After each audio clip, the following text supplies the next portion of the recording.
The hour and hand of a clock is 7 centimeter long. The angle swept by it between 7 a.m. and 8 a.m. is. ഇപ്പൊ ഇതിൽ നമ്മൾ നോക്കേണ്ടത് എന്താന്ന് വെച്ചാല് clock ഇതില് 12, ഇത് 1, ഇത് 2, 3, 4, 5, 6, 6,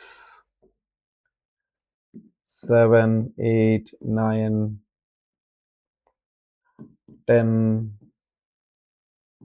11.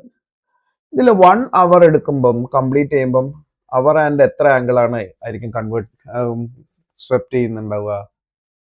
ഇപ്പൊ നമുക്കറിയാലോ ഇത് 1 അവർ 12 to 1, 12 to ഇത് ടോട്ടൽ ആംഗിൾ എന്ന് പറഞ്ഞാൽ 12 to 3ന്റെ അവിടേക്കുള്ള ടോട്ടൽ ആംഗിൾ എന്ന് പറഞ്ഞാൽ 90 ഡിഗ്രി. അപ്പൊ ഈ ഒരു ആംഗിൾ തീറ്റ, ഈ ആംഗിളും തീറ്റ, വേറൊരു ആംഗിളും തീറ്റ. അപ്പൊ 3 theta is equal to 90 degree ആണെങ്കിൽ 1 അവറിൽ അത് സ്വെപ്റ്റ് ചെയ്യുന്ന ആംഗിൾ എന്ന് പറഞ്ഞാൽ എത്ര? 90/3, that is equal to 30 degree. അതായത് 1 അവർ എന്ന് പറഞ്ഞാൽ എത്രയാണ്? 60 മിനിറ്റ്. 60 മിനിറ്റിൽ അവർ ആൻഡ് സ്വെപ്റ്റ് ചെയ്യുന്ന ആംഗിൾ എന്ന് പറഞ്ഞാൽ 30 ഡിഗ്രി. അപ്പോൾ 1 മിനിറ്റിൽ അവർ ആംഗിൾ സ്വെപ്റ്റ് ചെയ്യുന്ന ആംഗിൾ എന്ന് പറഞ്ഞാൽ 30/60 degree, that is equal to half degree ആയിരിക്കും സ്വെപ്റ്റ് ചെയ്യുന്നുണ്ടാവും. ഇനി നാം നോക്ക് 7 a.m. to 8:10 ആണ്. അപ്പൊ അത് എത്രയാണ് ടൈം ഡ്യൂറേഷൻ ഉള്ളത്? 1 hour 10 minutes. 1 hour എന്ന് പറഞ്ഞാൽ 60 ആണ്. 1 hour